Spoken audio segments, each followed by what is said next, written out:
We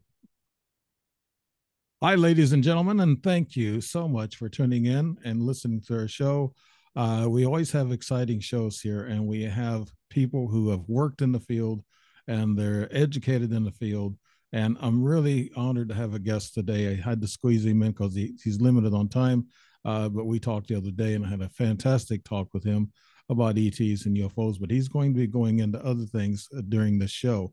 You're listening to the Dave Emmons Strange Reality Show, and it's a spiritual realm network, or realm network, as I usually say in a kind of an accent way, but it's realm, spiritual realm network.net, and that's the website that you want to go to. Jim Martin is the CEO, and Mr. Bill Seward is the producer, and those are great guys, and really like working with them. And here's the guy that I have today is really fantastic. Like I said, we talked the other day, and really, it kind of blew my mind some of the stuff that he knew, and he's studying different things. I mean, different, I guess what you'd call topics, or I guess science topics, whatever we're getting into, and you'll hear him talk about this stuff here pretty soon. I'm going to get through this bio with him. After receiving his doctorate in the sensory neurosciences from the Ohio State University, Bob served as a professor for the State University of New York for over 30 years, where he held many administrative roles, taught, and conducted research in the behavioral and neurosensory sciences. He published his research in over 60 papers in scholarly journals, and presented them to over 30 lectures of his research, which included invited lectures at Harvard, Cambridge, and Peking University. That's international. That's great. Bob was also awarded numerous grants by the National Science Foundation and the National Institute of Occupational Safety and Health to conduct research in sensory neuroscience. Following his retirement, he got more busy, it looks like to me, and that's where I'm at myself in retirement. I want to keep going.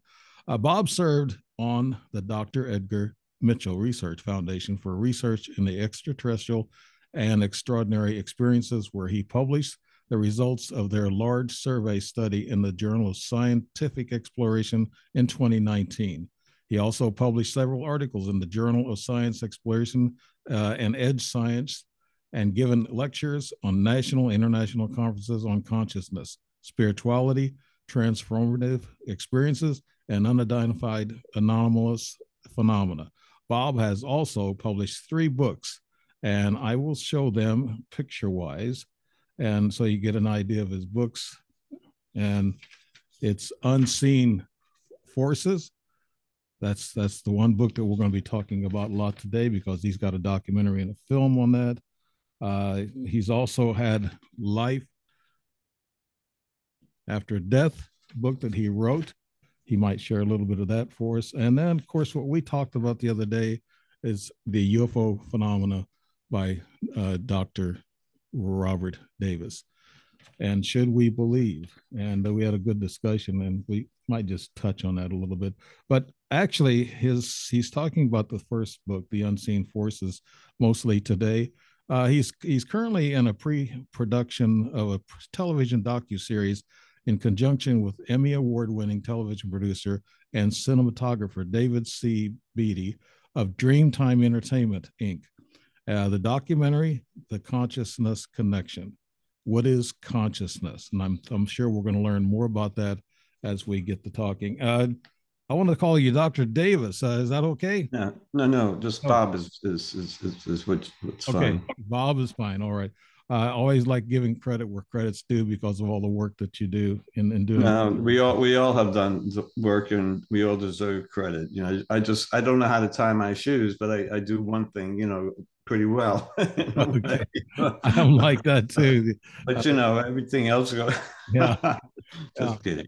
Yeah, but no, really, I know that feeling too. I've been retired for a little bit. So, what what can you tell us? What's going on in your life? What's new, and what excites you about what's going on in some of the materials that you've written about and spoke about? Well, right now, I'm focusing, as you mentioned, on the documentary with Dave Beatty entitled "The Consciousness Connection," and those who are interested in our work, the objectives, the people who are dedicated to it, the participants, can find it on consciousnessfilm.info. Um, and thank you for mentioning that. So that's getting most of my energy. I'm learning the film business. Dave, my co-producer, who produced the Nimitz Encounter and got over 6 million hits on Netflix alone, I'm learning the film business from him. So it's a nice relationship, really. And we've gathered many scientists, experiencers. We've visited Monroe Institute. We're planning on attending the Institute of, the Conference on the International Association of Near-Death Studies, where we'll interview Dr. Bruce Grayson, Jeff Mishlove, etc. And we have others planned and other institutions planned, trying to capture what is consciousness, why people are having these spiritual transformative experiences, and what's that all about in terms of its implications on them? And it comes in many different forms. So I continue to write about it. I'm doing a film about it. And I talk on podcasts about it. And it does consume my time in a very favorable way. I'm a truth seeker. I'm not involved in the neurosciences anymore, in a sense, although there is some relationship here because people do change cognitively in terms of their personal and philosophical viewpoints on life, generally in a very positive way, following these spiritually transformative experiences, near death, out of body interactions, as people call it, with even UAPs and non-human intelligences. We're talking about millions of individuals that are actually suffering in what is commonly called a spiritual emergency, or great anxiety about an ontological shock, an incident of reality that makes them question um, what is true reality? Why me? Why did I have this incident? What does it mean? Who do I talk to about it?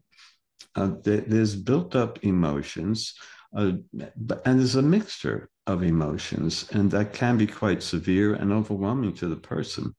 And many, of course, fear that to see a psychologist for fear that they're going to be given a medication or told that they're psychotic. And Well, yeah, and yeah. Bob, I know that academia and the medical profession, I've had like several implants myself, and I won't tell the doctor what I think they might be. So I've actually removed a couple of myself, but there's one in my hand that the doctor just kind of refuses to mess with, and I don't know why, but I don't want to tell him.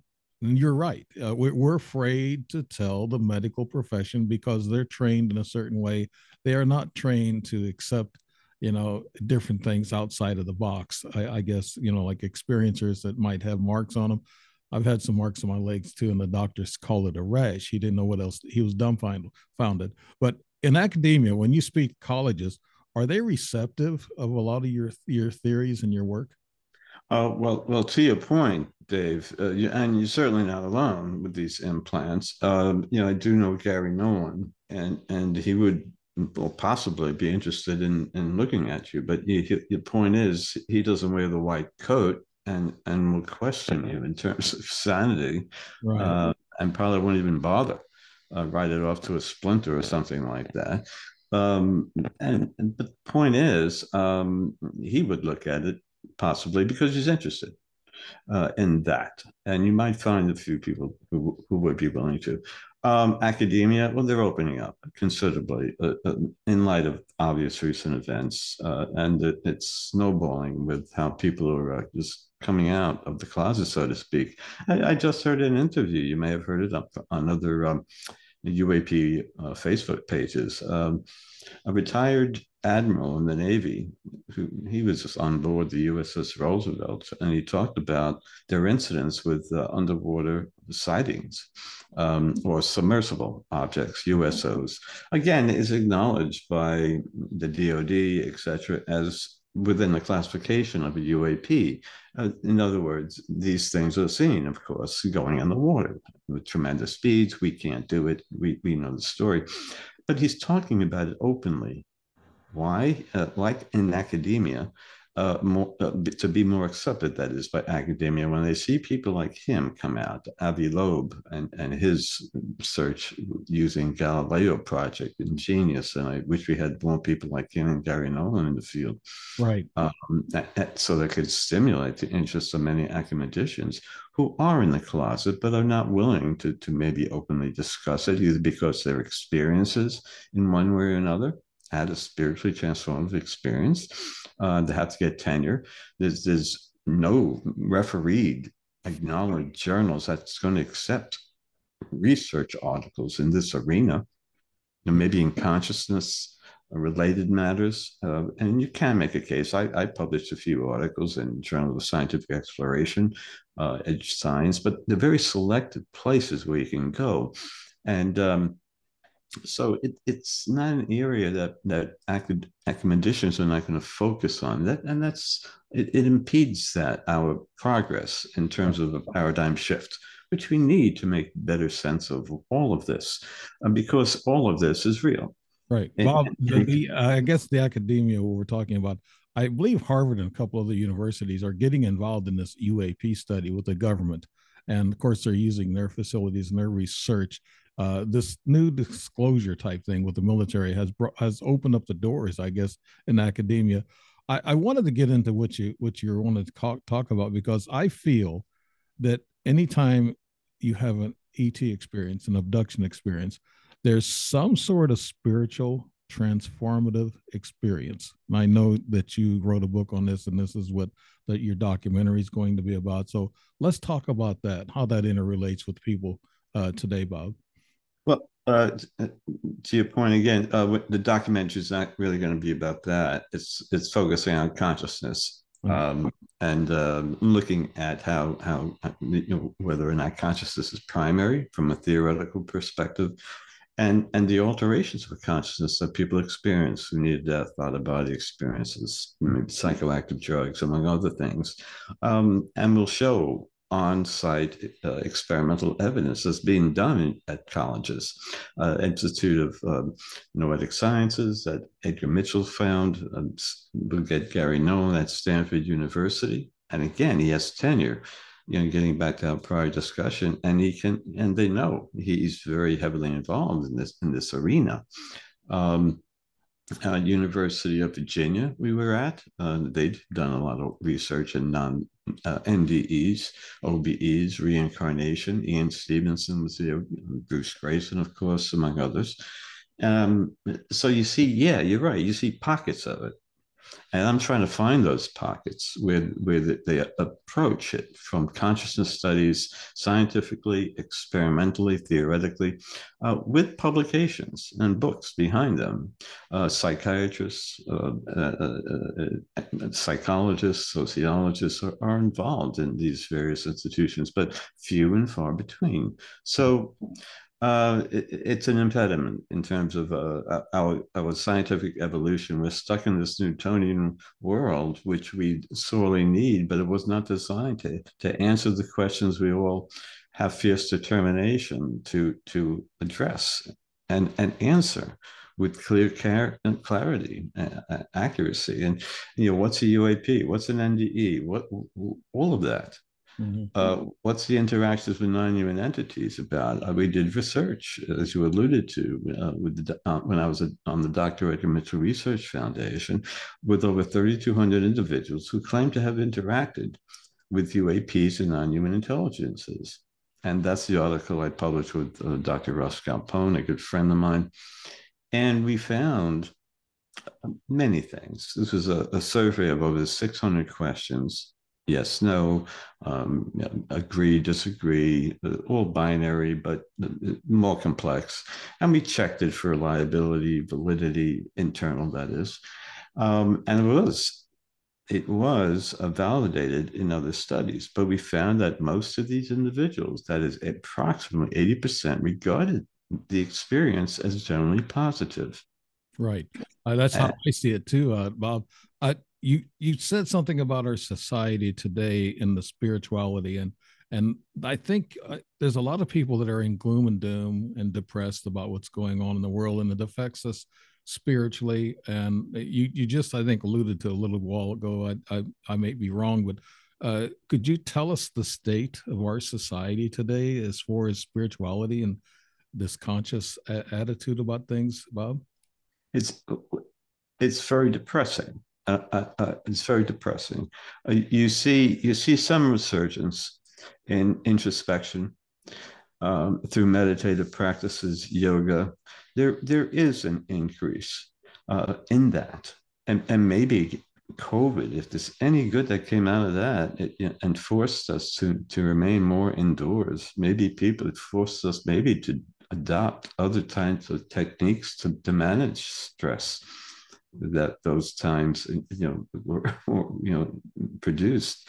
um, and that is a good thing, but it's a very slow evolving process where it becomes more incorporated within our educational practice and encouraged. You go to people have stress all the time, and we found that stress causes or increases the severity of adverse symptoms in 80% of people who have disease or disorders. 80% approximately. Yet surveys, extensive surveys produced, I think, believe it was Harvard, doesn't matter, or John Hopkins, trying to find out how many doctors recommend to their patients to practice stress reducing techniques. Less than 5%. Mm-hmm. I know I started working out, 3 times a week with weights and everything. That's what they tell you when you get older. You work out with weights to strengthen your Yeah, muscle. but people don't work out their mind Right. in ways that they should, and we can. I mean, the state of our society. You have to look at the individual. I mean, you turn on any news affiliate on TV, and I turn it off literally within 2-3 minutes. Mm-hmm. It's either depressing or it's not news, or it's sensationalized, dramatized for obviously in viewership. The same thing with everything else. There's a dollar there, and you see that it's too vivid. You see too much corruption. We are all aware of the negatives in our world, the politics and the future politics, the state of our country. I mean, we can go on and on. I don't even want to talk about it. It's so Right. depressing. So, That's why I write these books. It deviates me yeah. away from the It, state of affairs. but all this puts on pressure on you on the outside, even though you sometimes don't realize it. There's a world out there that's really confused and messed up. And I've had myself busy this past week with my elderly mother and my brother with Alzheimer's, and I'm kind of taking care of him. And like you were saying a while ago, I try to keep him active, and I talk to him, and I try to keep him up, to keep his mind going, so he can last a little longer with this Alzheimer thing. Uh, but yeah, that's why you called me. You're a very good person, if I may say. I have a lot of respect for what you're doing. That's wonderful. Well, thank you, but Not easy. It's not uh, easy. that empathic feeling, though, it's just like this is my first show for about a week and going through this, and my start of the show was a little rough, and I know Jim's going to notice that. you know but it just kind of knocks you off your timing and everything.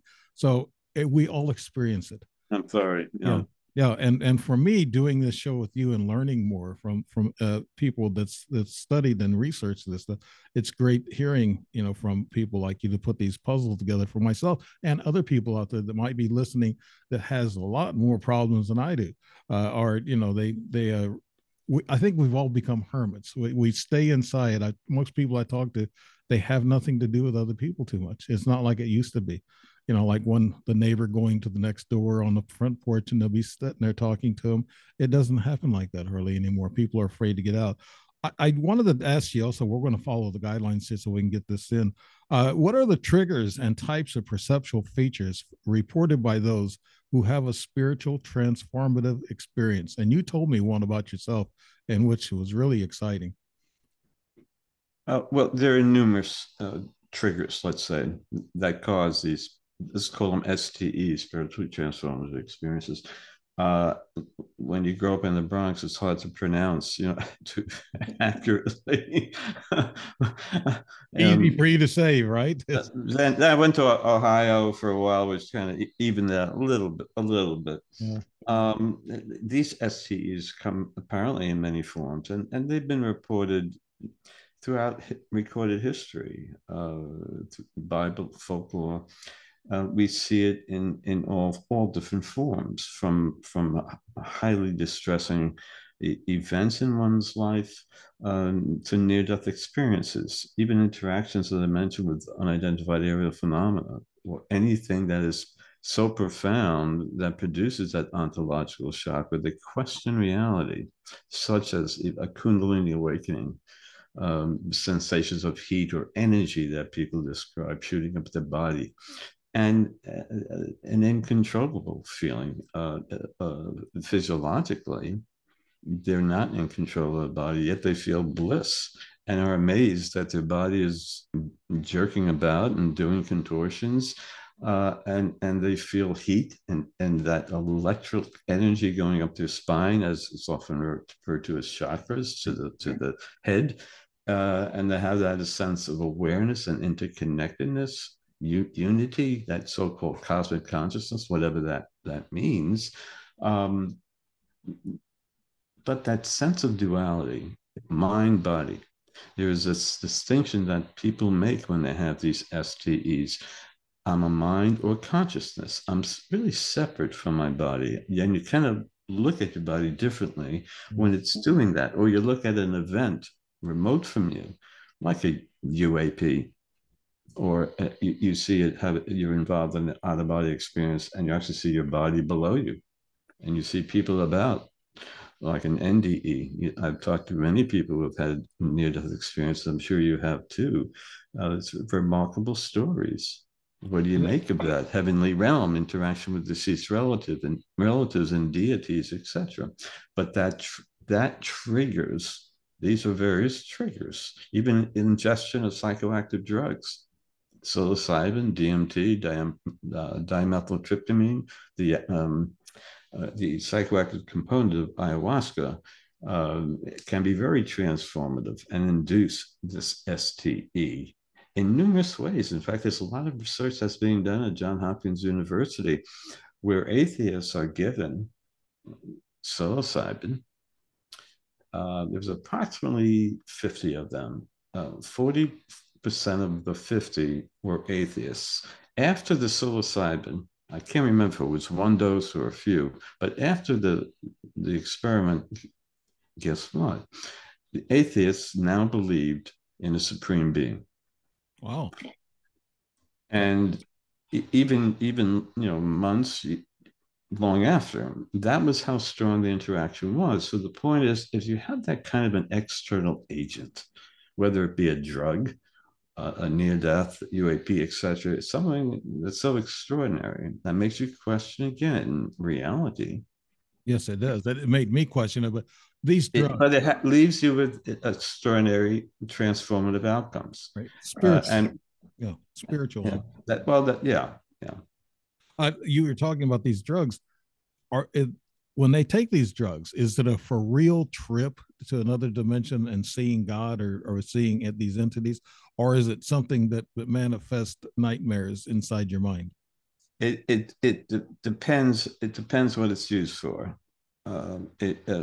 For medicinal purposes, for those who have PTSD, severe depression, they're using very small doses of ketamine, which is a psychoactive drug, and obviously doing more research with other types of psychoactive drugs for other types of psychoses in particular.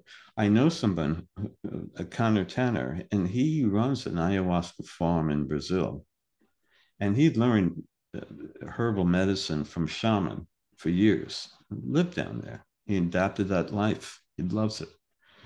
But he got so educated in medicinal medicine, DMT, psilocybin, etc., among other things, that he has online he gives online lectures to guess who? Psychiatrists who want to know. Mm. what he knows, to the point where he's gained a significant audience from the medical community. I don't know enough details, but Right. he's willing to actually be in our documentary, The Consciousness Connection. Obviously, it costs a lot of money to get there, but Dave Beatty and I, my co-producer, said to me, would you try ayahuasca when you get there? And I said, no, I'm tempted, but I wouldn't do it. Uh, and when I talked to Commandant, he said, Bob, once you get off the plane and arrive, you're not going to want to not do it. The double negative. It's that kind of environment, it's like you got to join in, otherwise I don't know what. Yeah, But exactly. can you imagine putting a microphone on somebody who's given DMT? Now, if you want to induce something more visual, from seeing little clowns to other types of beings and machine elves and etc., vivid colors, the story. You have to maybe take a little higher dose, but as a person who's never tried that, I don't know, but I know experimentally they use small doses to see the transpersonal outcomes. And it's not only, for instance, how people's important, religious beliefs, Mhm. but also their philosophical and personal values on life in general. And I think we understand the story when they have an STE, it induces a type of ego dissolution where they're not the center of the universe as much anymore. And there's an overarching humaneness now about them. They Mhm. become more humane in many domains of life relative to where they were before. Now, are And these that's drugs important. are these drugs addictive? If they start taking them, you said No, you're no, no, they're not. no. Something, it's all, of course, there's layers of personality and addictive qualities in people, etc. Some people may, for some reason, it's a little exhausting, and it to the point where it's not something that people smoke every day, for instance. It's not something that I'm aware of, at least. I really don't know usage that much, but from those I've talked to, some do it once or twice a week. You call that, highly frequent? I'm not sure. I'm sure there's probably others that do it every day. Yeah. Like, what's the name? What's his name? Trip out from the '60s. The Yeah. psychedelic, McKenna and them. Maybe that was a daily ingestion with their morning coffee. I don't know. Yeah. Now you said the behavioral outcomes reported by individuals. You said that they change. They actually believe in God if they're atheist. So is that one of the things they come out with, or are there other behavioral changes with these people after taking these psychopathic drugs or whatever? They know there's a lot more to reality. Really, Um, they can regress all these this. people, huh? They can regress all this information. Is it easy for them to take a pen and write it down after they have had this experience? It varies considerably in terms of what way, Matt. In terms of dealing with it, in terms of Uh, expressing it. Regressing what they've learned, are they able to remember it and write it? Oh, regress Yeah, through regress. regression Mhm. hypnosis. Yeah, and oftentimes it requires that, especially when they are so-called have that interaction with UAPs, with non-human entities. There are, and I'm kind of leery of regression. There is there are techniques, and many people find it very beneficial. Mhm. It's We know that admissions are not allowable via hypnosis in the court of law. It doesn't mean it's not very useful and cannot extract prior experiences that the person may have that lies in the unconscious. And I believe that's very possible. But you have to be very selective, of course, and know who to go to, and someone who's established and successful, and that kind of thing. Like you'd see a doctor, obviously. Um, And another, some of the other conclusions, Bob, you wrote here is that types of interactions with non-human intelligence reported by those who have spirituality transformative experience. Non-human intelligence. What are you referring there to, Bob? In our survey, Uh, we asked them to describe the physical nature of their interactions with the reported entities that over 3,000 people claim to have had. And the entities most frequently encountered were reported to be, not surprisingly, the grays, mm-hmm. followed by human looking. And close third was spiritual, not spiritual, energy beings. Right.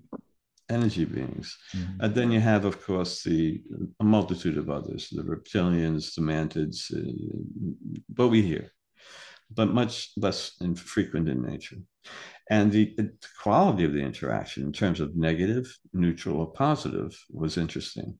And it often related to maybe not surprisingly, to the type of entity that was interacted with. Uh, Human looking was generally perceived more favorably, not surprising Right. again. Reptilian, just the opposite. But over time, those who interacted with the phenomena over time regarded as more positive. And you saw a strong correlation there, time and positivity. Initially, not surprising, again, the interaction is going to be perceived negatively, although still the majority of people, a little over 50%, thought it was positive. So the interaction, these beings, they come from a different reality. They don't have a language, vocal language. Their emotions are different. Their perceptions are different. They largely wear, tight suits to protect themselves from bacteria and viruses. They take genetic samples. They're here on a mission.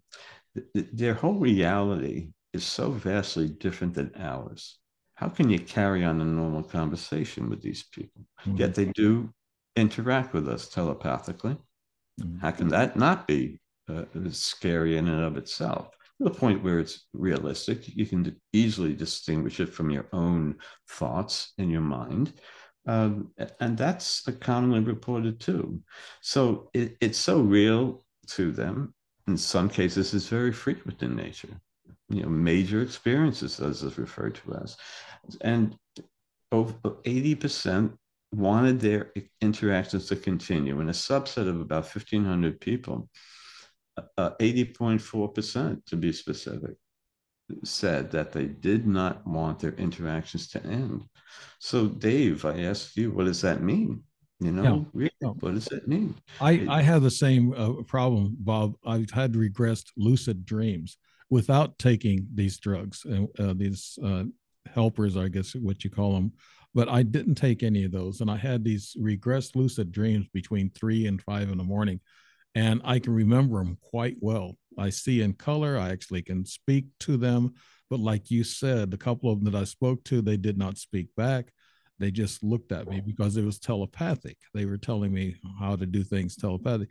What's the difference between a self-induced, dream, lucid dream that you regress, and the drugs that people take? Are they the same?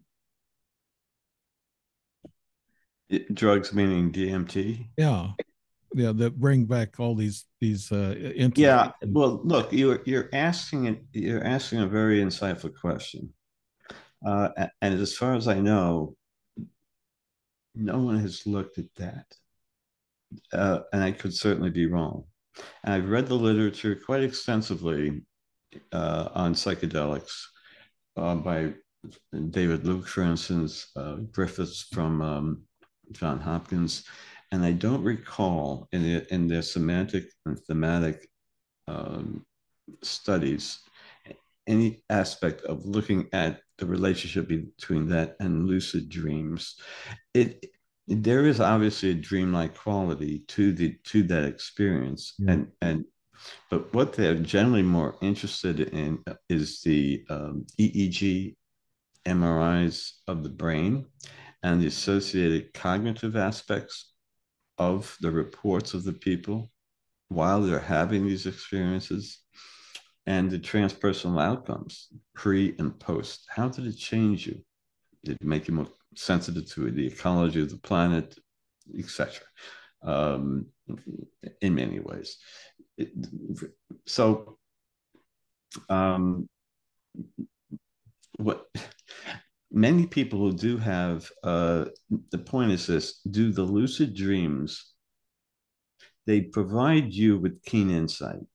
Is that right? When you have this, do they not? Right. I've written them in my book, actually, my first book. Okay.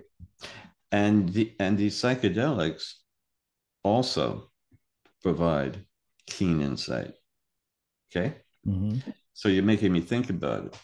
Maybe that's the bottom line. What is here again, getting back to the outcomes of these STEs, spiritual transformative experiences. This is one. There is a beneficial, aspect to it. And I know that has been validated in many studies where people do have insights that generally are positive in nature in terms of changes in life. Look, when people have STEs, I can't tell you how many of them are who are practicing physicians or scientists or whomever in whatever job, but for whatever reason they weren't happy with it following their experience, which is so dramatic to them, of course, they changed. Now, They changed. Bob, could They're in my film. yeah, well, yeah, I, we're gonna talk about that film before we leave for sure. But do these entities, can they put memories in your mind? Can they upload things in your mind where you dream these things? Can these entities have control of our consciousness? Is that what can happen when somebody goes on to these drugs, or they have their own experience in a regressed lucid dream? Or is some entity or some phenomena putting these things in our minds? putting what in my mind? Our dreams and our what we see, like we see these alien type of people in the drug induced people, and also the people who are sleeping have these dreams, these lucid dreams, and they see these entities and they relate to them. And just like you're talking with these people that you had in your study, Yeah, you know, yeah. Well, yeah. there are, yes, indeed. Yeah, I just wrote an article in Edge Science for the Journal of Scientific Exploration about you know one aspect of spiritual transformative experiences, Mm-hmm. and there are major similarities and obviously unique differences among them. But one of the similarities, getting back, be more specific with your question. Again, can they do what? Upload memories in your mind. Yeah, upload memories. Like a computer, like they can send, like a couple of different times I got messages for like futuristic things. And can they plant memories in your mind and control your memories, these entities from outside of us? Many people feel a sense that they're impending arrival, Mm-hmm. before they actually feel them or see them. That is, I should Right. say. And in a sense, that what is that? In a sense, are they controlling a mind, a form of ESP, a form of information exchange, which I regard as consciousness? Right. And so it's like an animal sensing danger far away, that sixth sense that scientists claim they have. Maybe that is what's elicited, and they elicit it. So maybe they do, maybe, or maybe it's us. I don't know, but I'm trying to do how much more can they control it? You can make a case that we have my labs controlling people's minds from the Pentagon, in some ways, and I kid you not. Control our minds. I know people who call down orbs. If you want to categorize that as UAPs, or some people regard that as non-human entities, Right. where they receive messages from them. In a sense, they control our mind when they communicate with us. It's like an invasion of privacy, and people claim they come into the bedroom wall. Right. I know. That's controlling your mind, but people get messages. Yeah. Well, you open up a can of worms and you said my lab and the Pentagon. are they advanced enough? Have they like back engineered a lot of ET, knowledge and intelligence in order to be able to control their minds or come through walls? I mean that's a big question to ask you. I know, but what's your thoughts on that? Oh, we can only speculate, of course, but given recent whistleblowers who have come forward, like David Grush, and just recently, and I mentioned earlier, there was a admiral, and he held a higher position within the military. I'm surprised people aren't, trying to interview him more. It was just recently made, just the other day, the interview came out.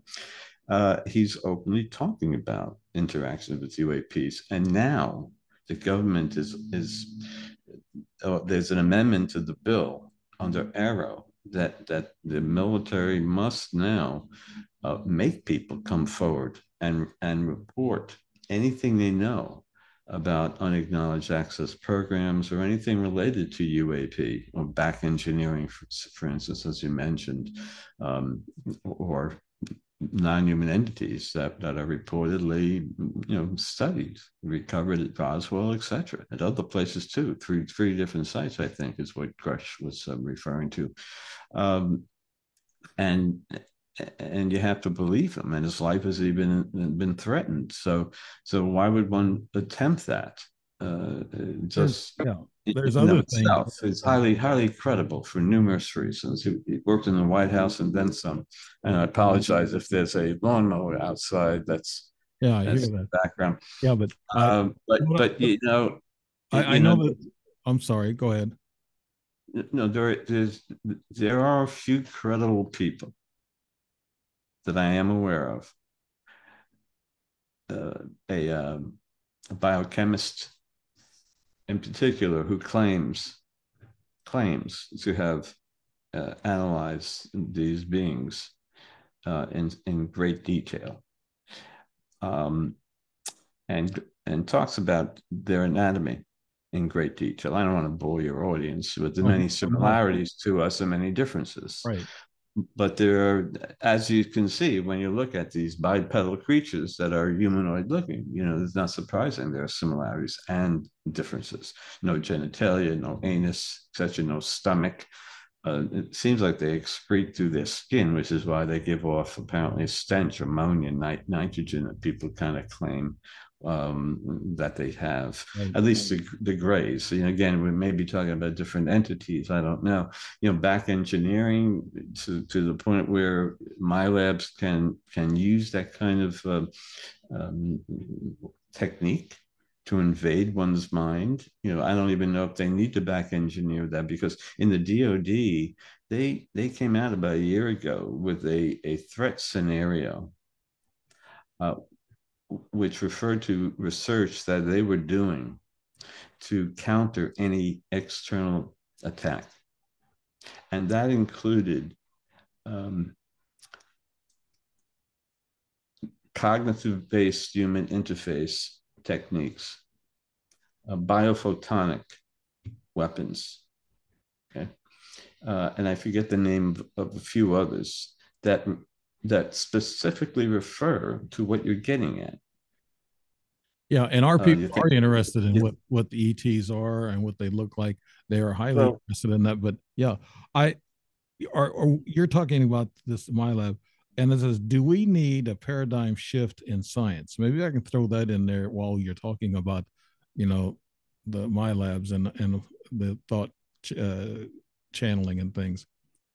Do we need? well, yeah, and it's a good question. When we go through these different paradigms of reality, from the Darwin theory of evolution, the Copernican revolution, astronomy, we're now moving from the relativity or inner relativity and quantum theories in physics, of which many scientists regard as paranormal. But no, there's many principles within QM that are directly applicable to the phenomena. Uh, and it addresses it like Newtonian physics is not designed to. So we obviously a new paradigm, whether it's quantum integrated with Newtonian and something certainly beyond quantum. But now we're starting to scratch the surface because we see brain researchers getting involved in studying brain activity and identifying quantum processes. There's many theories, of course, but it's demonstrating experimentally. And you got to go to Hammerhoff and Penrose and neuroscientists, anesthesiologists, who claim that the microtubules within the brain itself of nerve cells actually are the facilitators of every conscious moment in one's life. But it's a bigger picture than that. A lot of scientists start to talking about how the brain interacts with a much larger cosmological consciousness that people experience through these STEs. And here again, we need, and if valid, and I don't discount these descriptions of just this from people who are highly well balanced, and makes no sense for them to come up with this, and I know them to make that judgment. So how do you explain that subjective experience? And I make a strong case in my book, the Unseen Forces, the Integration of Science, Reality, and You. That was my most recent book, for the need for subjective science to be integrated with existing physical science, but to recognize the qualitative experience like you have. You're talking about interacting with non-human entities. Millions have, and probably throughout time, and then some, and different types of entities. We hear it all the time. I mean, all you need is one white crow. We're talking about millions of cases. I mean, there's something going on. Science knows that. There's Sure. more science as academia. They're aware. Right. But and those debunkers probably go to church and synagogue to pray to God, and are highly religious, not putting that down one bit. Well, yeah, history is Very not what we beautiful. think. But the point is, they believe in, they're scientists. My point is this: they're scientists. They apply the objective measurement. They don't regard the science of the subjective or the qualitative reports we hear from people who have these types of experiences that we're discussing. Yet the contradiction is that they still believe in something that you can't objectify. Mm-hmm. You see, that's non-material. So it's a contradiction in their mind. I certainly don't put down their practice, but I think you understand. Right. And Yeah. History is not what we know of it. They're saying history is all wrong, and we've been taught, we've been controlled, and we've been told what to think. Uh, the other thing too, I know talked to you earlier before the show, is that there's a lot of people out there on these TV shows, and they're talking heads, and they're talking about these UAPs that they see, and they're actually saying they only believe cops, military, and also maybe academia people that are in authority, and they believe in pilots and also military pilots. And it seems like to me they're debunking all the people underneath, the ordinary person on the street who see these things and have been experiencers. They're trying to say, okay, we don't believe them, we believe these experts. I was in the military. I was never trained. I was top secret. I was never trained about UFOs or UAPs. So where did these people get off by saying, well, the little guy we can't believe, but these other people with credibility we can? That's been my problem, Bob, here lately, and I speak out against it. I want to get into the last part. Yeah, I agree. Yeah, Yeah, they want to be very selective yeah, to demonstrate validity of trained observers. They want those expert witnesses, you understand, and not somebody yeah, who the public may regard as somebody who's drinking whiskey under a tree and reporting some lights and that yeah, kind of thing. yeah, You understand. yeah. We have to And that is unfortunate, yeah, because that's where the real evidence is, in a way. You want both, of right. course, but don't be so homogeneous in that manner. I agree with you Right. completely. Yeah. Let's get into this last thing here, and I know it's very important. You've written a best-selling book entitled "Unseen Forces: The Integration of Science, Reality, and You," and now you are working on a planned documentary called "The Consciousness Connection," which can be found at consciousnessfilm.info. Can you tell me more about this project, Bob? Well, we're trying to, I think, And make a case make a case for uh, consciousness, something that scholars throughout times have written thousands of books and given thousands of lectures at talking about it today, as we are, Right. and yet it's still undefined. We don't expect to define it, but it is poorly understood, yet it's significant because you can make a strong case that consciousness is primary, not material, not our material world. It's, you know, people think consciousness emerges from the brain. You can make a case that just the opposite is true. Um, the brain gives rises from consciousness. Consciousness was here before physicality. You can make a case for that again using quantum mechanics. And I'm no physicist, but I talked to high-level physicists that explain that to me, and much of that goes over my head. But again, um, it's also validated through personal experiences that people have through their STEs, their perceptions of no time, no space, etc. I could see 360 degrees around me. I'm gathering information during my NDE that I could never have otherwise obtained and validated once I returned back from my NDE by others. And we have those kind of called Pekingarian cases, exchange of information that's accurate in nature from one's NDE. Eben Alexander had that, and we're having him in the documentary. And he's another physician, an example of one who flipped. He had the NDE. He wrote the book as a result, Proof of Heaven, bestseller. And he gave up his practice to talk about NDEs, meditation, consciousness.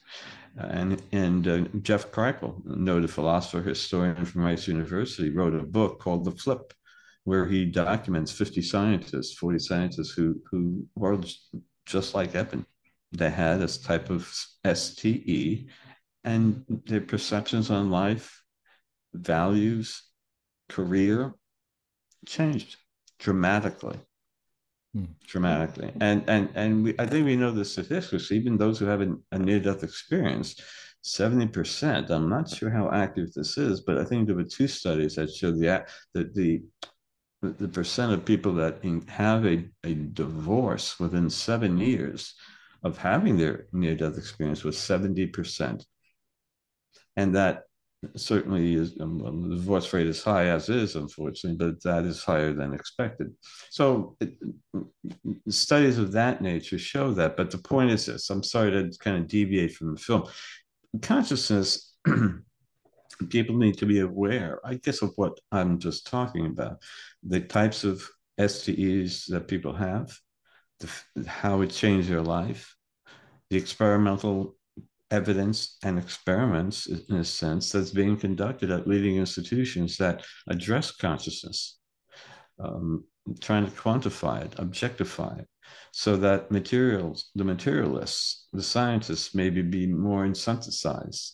I just say gain more incentive, that is, stimulate academicians to take this kind of research more seriously, at least. Mm-hmm. And they have to be objective minded and unbiased.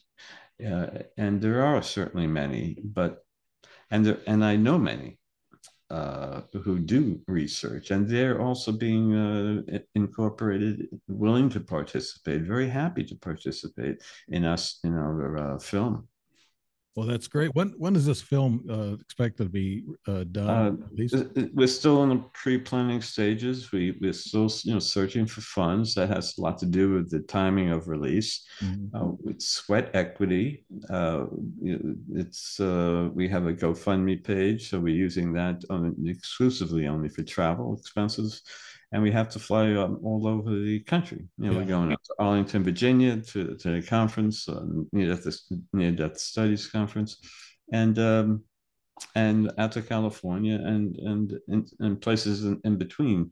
So, trying to get investors on board if they're interested, But it's a challenge, but it's very stimulating. And I can't tell you how much I've learned from people like you, mainly from Yeah, experiences, people who have it. I learned from people like yourself in academia, and also the experiencers. I get these pieces of the puzzle, but that documentary, this film, is going to be useful to everybody for consciousness, and because they keep saying consciousness is the key to relating to other dimensions, or even the entities that we see and talk to sometimes, or they talk to us telepathically. Could you tell us a little bit about how to find you on the web? My website is bobdavisspeaks.com, bobdavisspeaks.com. I also have a Facebook site called Consciousness Consciousness Connection Group. Consciousness Connection Group. And again, the website for the film is consciousnessfilm.info. Okay. Great. And Bob, thank you so much for coming on. I know you're limited on time, but I'd like to have you back in the future, on another show, or we can talk. You're so interesting to talk to, and we had a nice talk the other night, and I am grateful to you and your knowledge and your work that you're doing. You've been listening to Dave Emmons, Strange Reality, and it's a Spirit Realm Network, and that's spiritrealmnetwork.net for the website, and come and visit us on the website. You'll see this show.